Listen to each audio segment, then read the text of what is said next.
pessoal, aqui quem vos fala é a professora Úrsula com mais uma parte da revisão para a prova da Polícia Militar. Me desculpem porque eu não consegui passar na quarta nem na sexta, então eu vou fazer um condensado de aula aqui dos tópicos que ficaram faltando, tá bom? Tive imprevistos familiares, imprevistos no trabalho e infelizmente eu não consegui postar nem na quarta e nem na sexta. Mas aqui nessa aula faremos um condensado das coisas que faltaram, beleza? Então bora pra aula sem mais delongas. O primeiro tópico e super importante é o tópico da porcentagem, galera. O que significa porcentagem?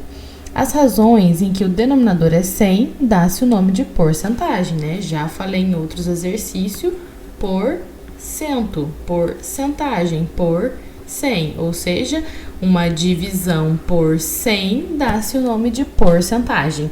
Exemplo, 25% de 200, 25% de 200, 25% de, o D representa multiplicação, tá bom, pessoal? Então, quando vocês ouvirem falar 25% de, é o que? Multiplicação. Então, 25% de 200 é R$50.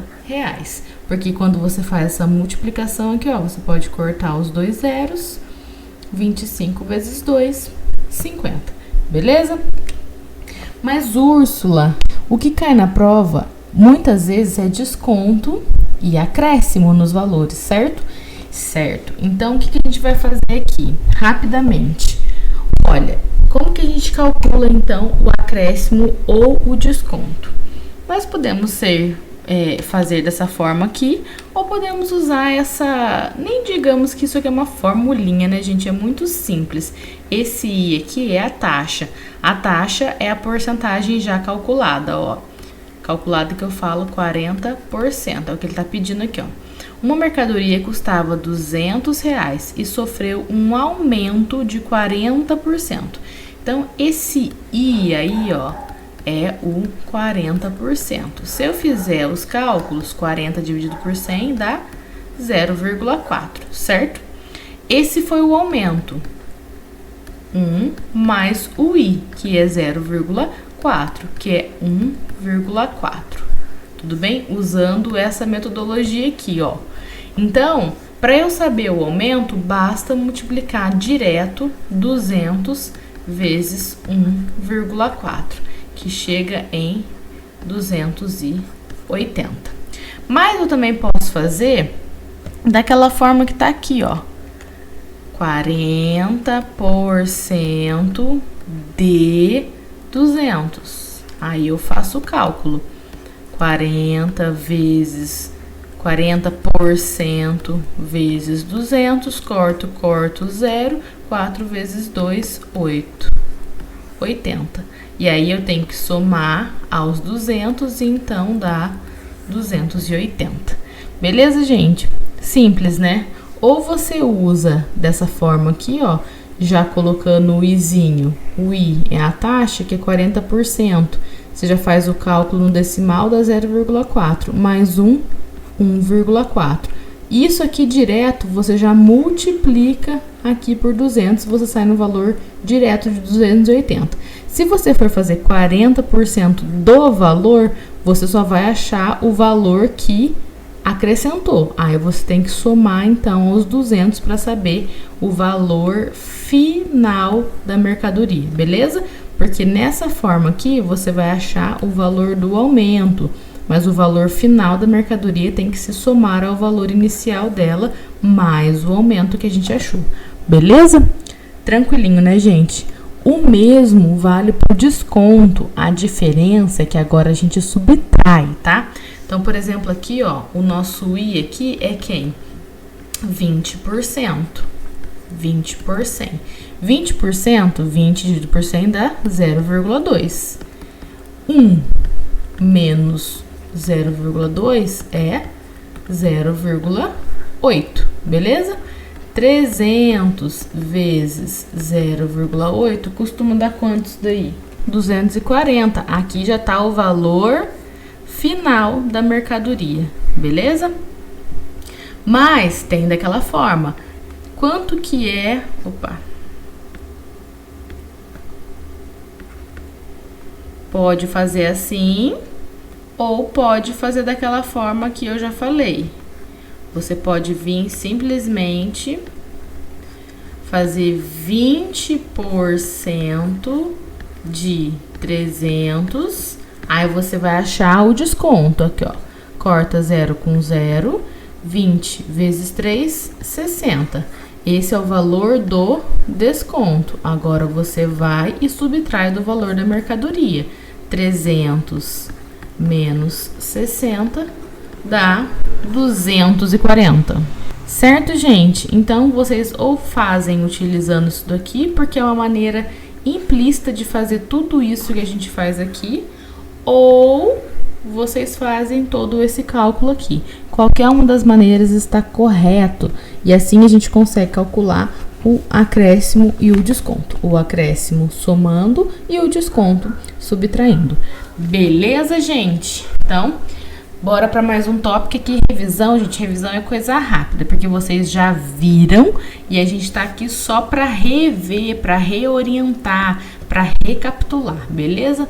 A nossa querida equação do primeiro grau. Gente, por que primeiro, ó?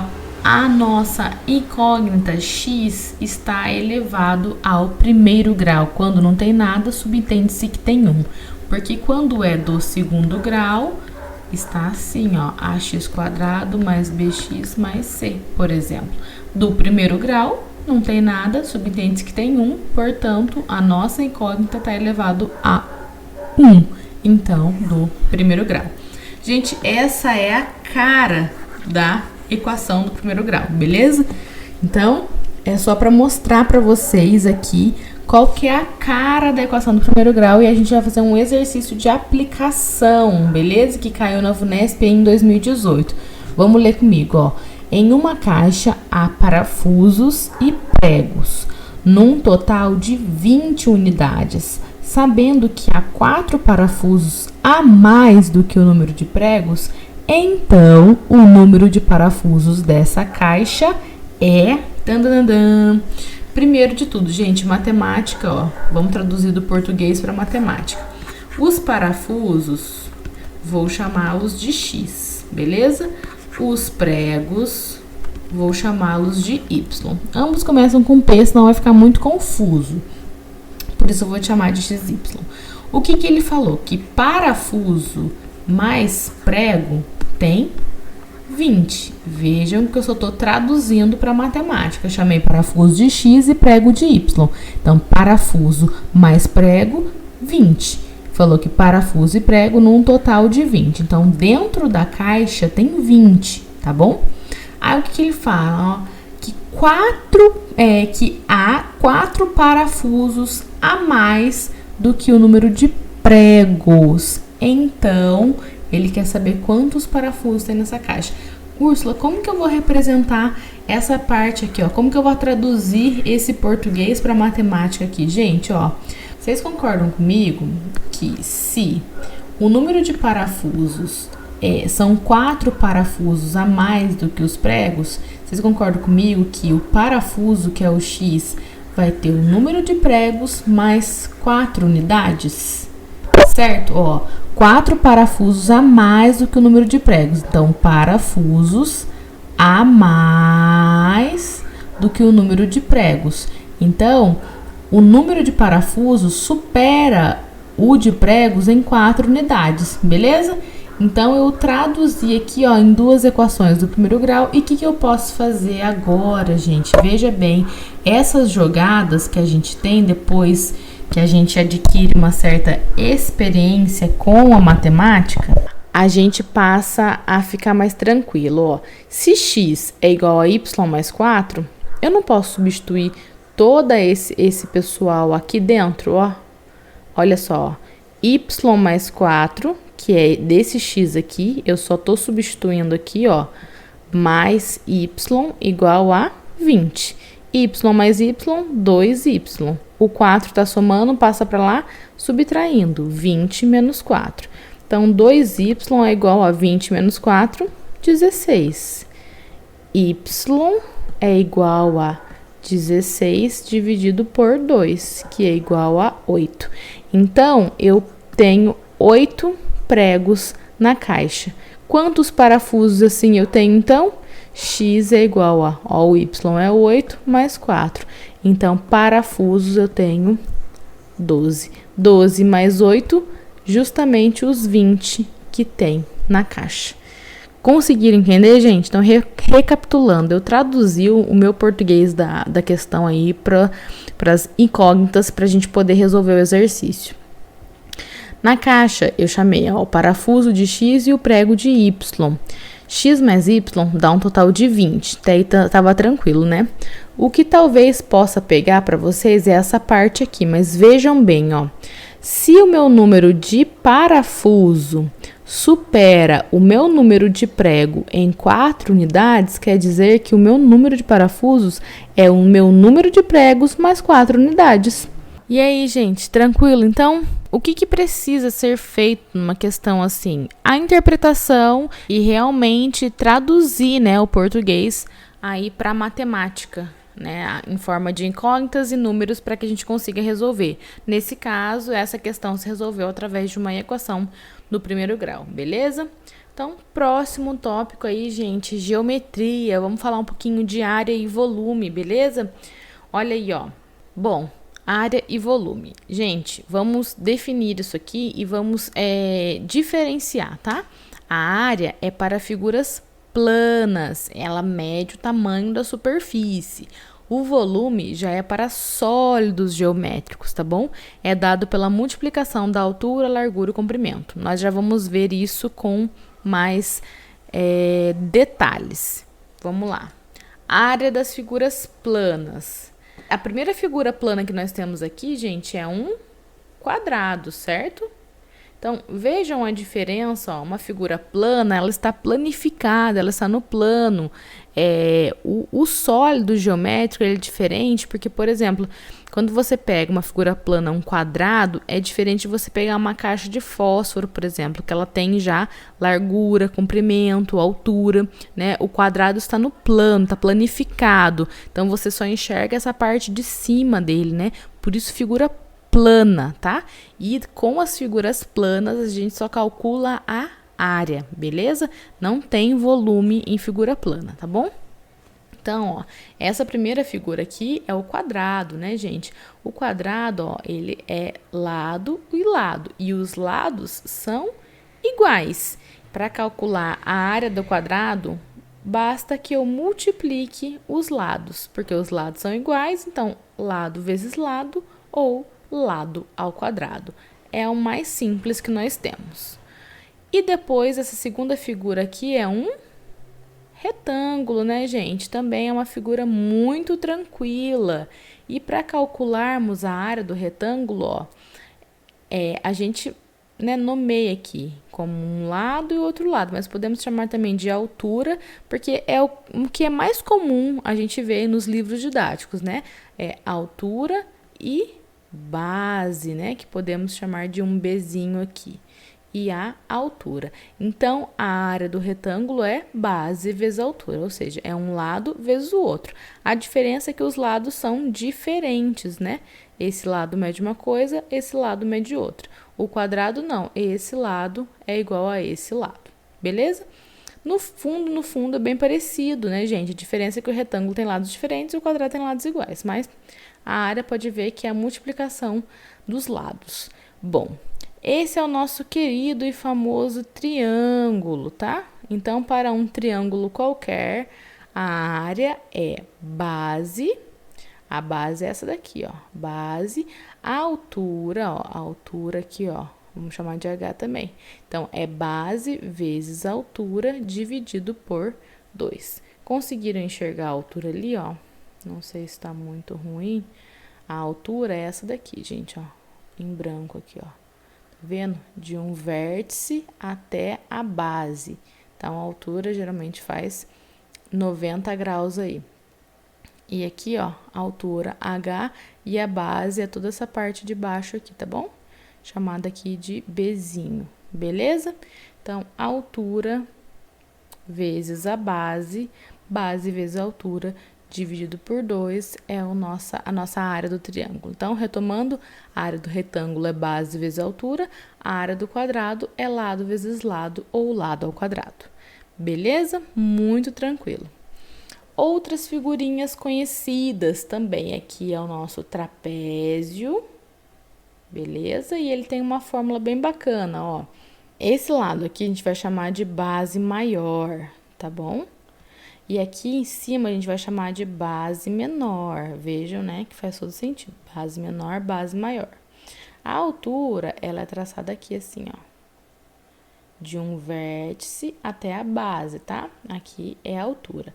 E a área do trapézio é dada por base maior, que eu vou chamar de Bzão, mais base menor, que eu vou chamar de Bzinho, vezes a altura dividido por 2, tá bom? Então, base maior mais base menor vezes a altura dividido por 2. Tranquilo, né, gente? Com relação às áreas, não tem muito o que fazer, a gente precisa decorar. E quanto mais exercício vocês fizerem, mais fácil vai ser, né, de decorar as fórmulas, porque de tanto que você faz, acaba ficando na mente, realmente. Outra figura conhecida aqui, que é o nosso famoso losango, né? Parece uma pipa. Então, o losango, gente, ó, ele tem uma diagonal aqui, tá? A gente chama essa diagonal principal aqui de diagonal maior, vou chamar de Dzão. E essa diagonal menor, eu vou chamar de Dzinho, porque a área é baseada nisso. Então, a área do losango é o quê? Diagonal maior vezes diagonal menor dividido por 2. Então, essa diagonal maior, né? Vamos chamar de A até B, vezes a diagonal menor C até D. Então, A até B é a diagonal maior, C até D é a diagonal menor, dividido por 2. Só isso. Aí nós temos o nosso querido círculo, tá? O nosso querido círculo, que é diferente de circunferência, tá bom, gente? Tem até um vídeo que eu falo sobre isso. Circunferência, gente, é só essa limitação aqui, tá bom? Quando eu quero falar sobre área, eu estou falando do que tem dentro da circunferência, que é o círculo, beleza? Não importa muito, mas é bacana saber. Gente, o círculo, ó, tem um centro aqui, tá bom? E do centro até uma extremidade é chamado de raio, beleza? E a área do círculo é raio ao quadrado vezes o nosso querido π. O π, gente, é uma constante e ele vale 3,14, tá bom? Então, a área do círculo é só isso. πr ao quadrado, o r é de raio. O raio é a medida que sai do centro do círculo até uma extremidade, tá bom? Diferente do diâmetro. O diâmetro é 2 vezes o raio. Então, o raio, aqui também, o diâmetro é daqui dessa extremidade até o final. Ou seja, o diâmetro é 2 vezes o raio, tá? Só para constar aí vocês entenderem a diferença entre raio e diâmetro, beleza? Tranquilo, né, gente? Então, ó, essas são as principais figuras, tá? Quadrado, retângulo, triângulo, trapézio, losango e círculo, tudo bem? Próximo aqui, então, não menos importante, mas bem importante, que eu gosto bastante, são os nossos sólidos e o volume dos sólidos. Vocês conseguiram ver a diferença de figuras planas e de sólidos, né? Uma tá bem aqui no plano, né, mesmo. Você não consegue ver nada muito profundo. Já vejam bem aqui o cilindro, ó. A gente já consegue, né, ver algo aqui mais que nós chamamos de tridimensional, né? Nós vemos mais de 2 dimensões, nós vemos 3 dimensões. Então, por exemplo, aqui o cilindro. Vamos começar no cilindro. Qual que é o volume do nosso querido cilindro? Gente, o volume do cilindro nada mais é que o quê? Isso aqui é o quê, gente? A base do cilindro. É um círculo, né? Se o cilindro for vazado, isso aqui é uma circunferência, né? Então, a base do cilindro, se é um círculo, a área do círculo é πr ao quadrado, certo? Só que nós estamos falando de volume. O cilindro também tem o quê? Ele tem uma altura. Mas olha que bacana. Então, o volume do cilindro nada mais é que πr ao quadrado vezes a altura. Simples assim.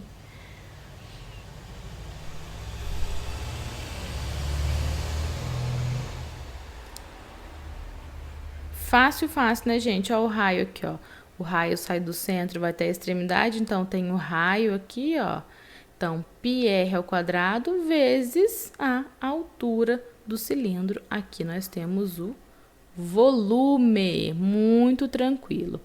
Uma outra figura, um outro sólido muito conhecido é o nosso querido cubo, né, gente? Um cubo de gelo, por exemplo, aquele cubo mágico. Então, ele é um sólido, porque ele tem aqui, ó, arestas, né? Essas limitações nós chamamos de arestas, tá bom? Então, aqui, por exemplo, ó, é o comprimento do cubo, nós chamamos de aresta A. Aqui, gente, é a largura do cubo, né? Profundidade dele, ó. Outra aresta A. E aqui é a altura do cubo, aresta A também. Por que é aresta? Porque num cubo, gente, as arestas são iguais, tá? Então, tanto a largura quanto o comprimento, quanto a altura são iguais. Então, o volume do cubo fica muito simples, porque o volume do cubo vai ser o quê? A vezes A, porque são iguais. É como se nós tivéssemos pegado o quadrado e solidificado ele. Então, o volume vai ser A ao cubo. Ou seja, esse valor aqui é igual a esse valor aqui, que é igual a esse valor aqui da altura. Então, aresta ao cubo. Esse é o volume do nosso cubo.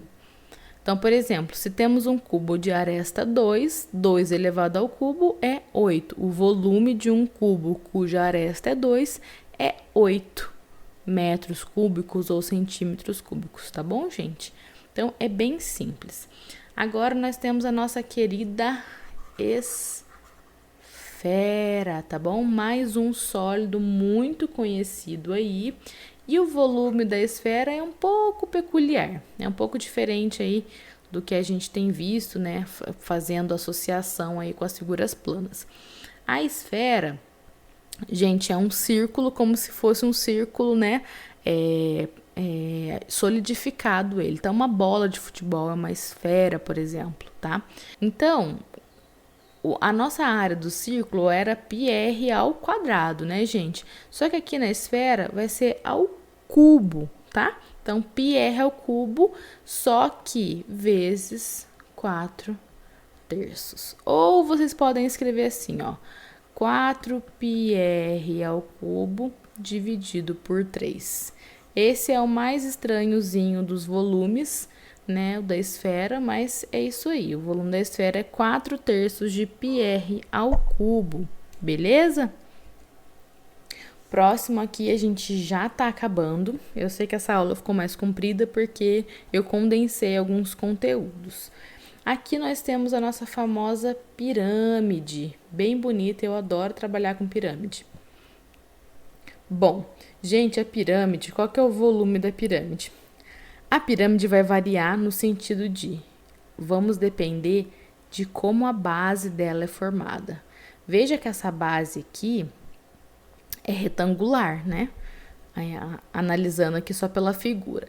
Então, o volume da pirâmide vai depender da base. Então, ó, é a área da base vezes a altura dividido por 3. A altura, gente, ó, vem sempre do vértice e bate lá na base, beleza? Aqui, ó, formando aí 90 graus com a base. Então, essa é a altura, tá?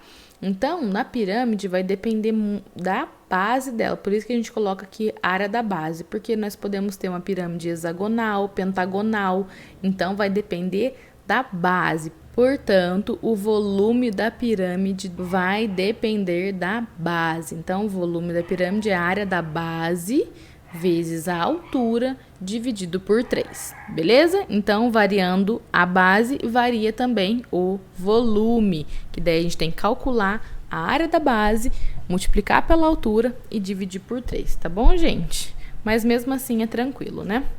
Bom, próximo e bem importante também é o nosso querido cone, né? Porque ele parece bem a casquinha do sorvete que a gente toma aí, né, no nosso final de semana com a família. Então, o cone, né, se a gente virar ele de cabeça para baixo, ele parece a casquinha do nosso sorvete. E para calcular o volume do cone, Úrsula, como é que eu faço? Gente, o volume do cone, vocês estão vendo que a base aqui do cone, ó, é um círculo, né? Se for vazado, aberto, é uma circunferência, que é só a limitação. Então, gente, se tem uma circunferência aí, tem um círculo, nós podemos já lembrar da fórmula da área lá do círculo, que é πr ao quadrado. Só que o cone, ó, do vértice até a base dele, ele tem o quê? Uma altura. Então, é πr ao quadrado vezes a altura e dividido por 3. Vocês repararam que a maioria dos volumes, ó, tá tudo associado a um 3, ó, dividido por 3, r ao cubo. Aqui também, ó, dividido por 3, e o cone também é dividido por 3, né? Porque nós temos 3 dimensões, tá bom? Então, procura associar essas coisas para melhorar aí, para vocês decorarem de forma melhor. Então, o volume do cone, ó, tem aqui a parte da circunferência, né? πr ao quadrado do círculo, vezes a altura, dividido por 3. Esse é o volume do nosso cone. E aqui, para fechar, gente, nós temos o tal do paralelepípedo, que parece aí uma caixa de fósforo, né? Que muitos exercícios aí gostam de usar o paralelepípedo. Bom, o paralelepípedo, gente, ó, ele tem também, da mesma forma, ele é parecido com um cubo, mas um cubo esticado, né? Vamos dizer assim.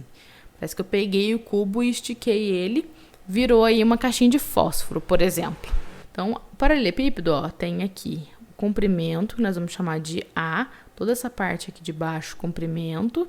Aqui, ó, a profundidade dele, a largura, vamos chamar de B, e a altura do paralelepípedo nós vamos chamar de C, tá? Então, porque são valores diferentes. No cubo, todas as arestas são iguais. Aqui, essas dimensões são diferentes, porque, ó, o comprimento é bem grande nesse desenho, por exemplo, né? Aqui a largura é um pouco menor e a altura também. Então, o volume do paralelepípedo é o mais fácil.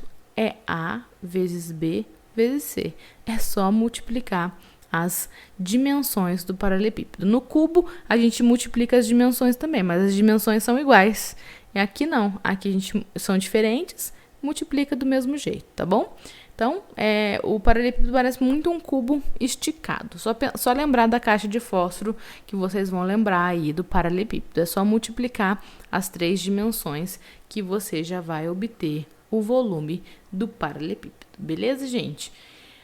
Vamos encerrar, né? Eu só vou fazer um exercício de aplicação, mas o último tópico aqui é Teorema de Pitágoras. Bem rapidinho aqui, ó, porque eu sei que fica cansativo, mas olha, o Teorema de Pitágoras. O que diz o Teorema de Pitágoras, né? Em um triângulo retângulo, o quadrado da hipotenusa é igual à soma dos quadrados dos catetos. Bem famoso isso aí também, né, gente?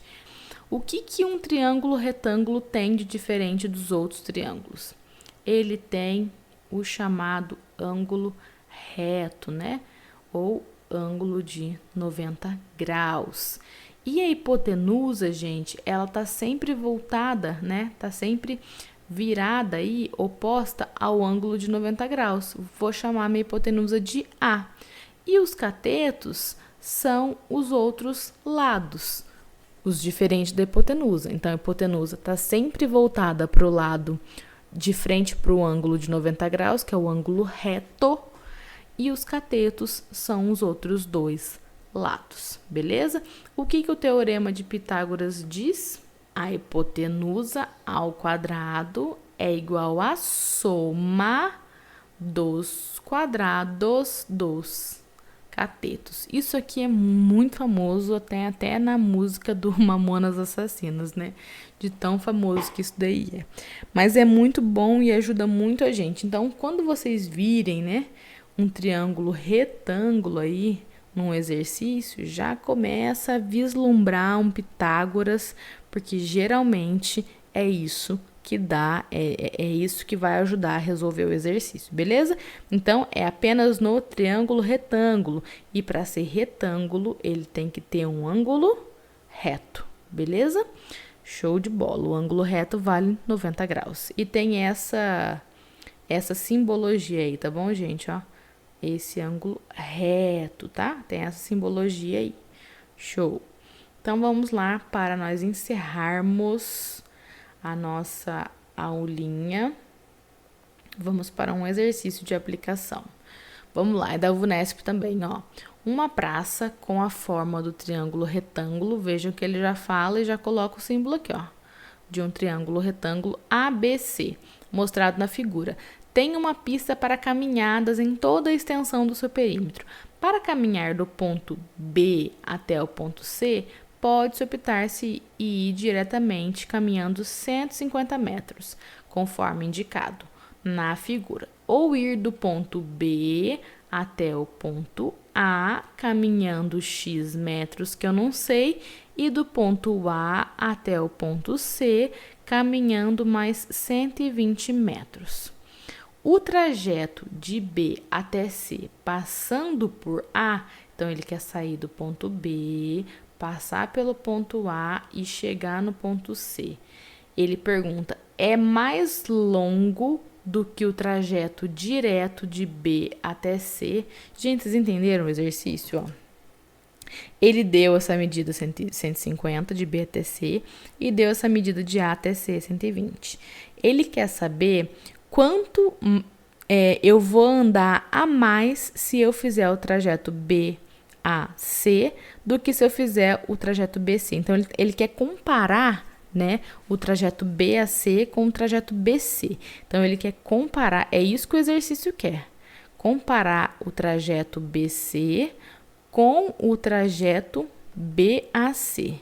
É lógico, gente, de B a C eu vou andar mais que eu andaria se eu fizesse o trajeto BC, certo? Então, é isso que ele quer. Quanto que eu vou andar a mais se eu fizer B a C, beleza?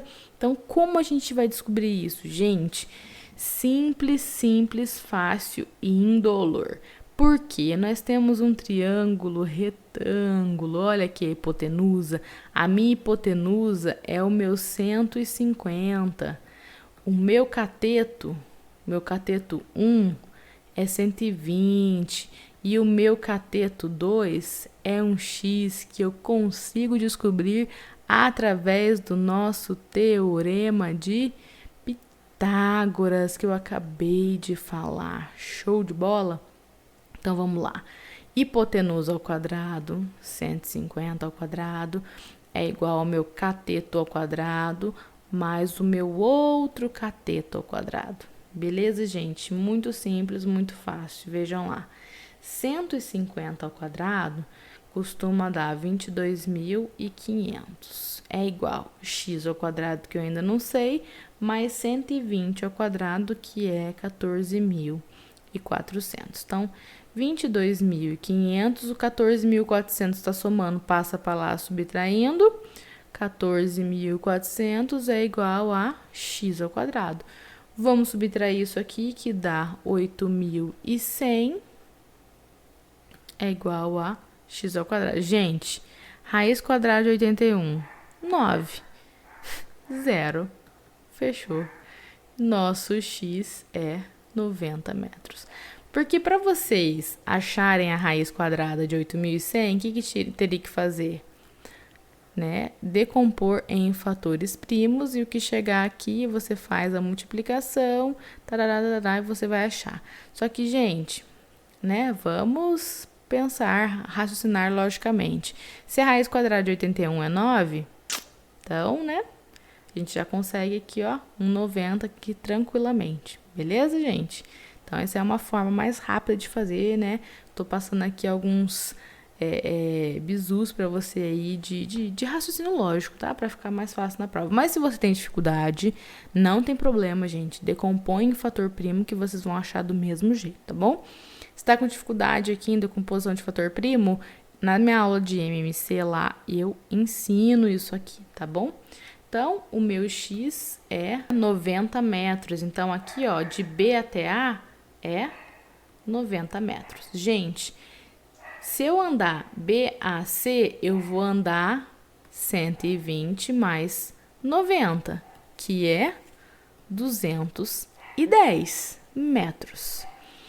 Se eu andar de B até C, eu vou andar apenas 150 metros. Quanto eu andei a mais de 150 para 200? É só subtrair. 200 menos 150, que dá 60. Então, o que o exercício quer saber? Quanto que eu andei a mais fazendo o trajeto B a C? Eu andei a mais apenas 60 metros. E aí, gente, o que vocês acharam? É tranquilo, não é? Basta aí que nós apliquemos Pitágoras, achamos o outro cateto e fizemos apenas uma subtração e achamos a resposta de um exercício aí que a VUNESP aplicou usando o Teorema de Pitágoras. Beleza, gente? Espero que vocês tenham gostado. Me desculpem aí por não ter colocado esse vídeo na quarta e na sexta. Realmente, meus problemas familiares e no trabalho me atrapalharam muito. Me dê aí um desconto. Eu estou gravando essa aula meia-noite da sexta-feira para meia-noite e meia para publicar para vocês aí no sábado aí à tarde. Tá bom, gente? Desculpa mesmo. Boa prova para vocês. Que Deus abençoe. Não se esqueça, se inscreva nesse canal, compartilhe com os amigos. E na próxima eu prometo ser mais assídua com vocês, tá bom? Um abraço, um beijo e até o próximo vídeo. Boa prova aí no domingo, gente. Fui!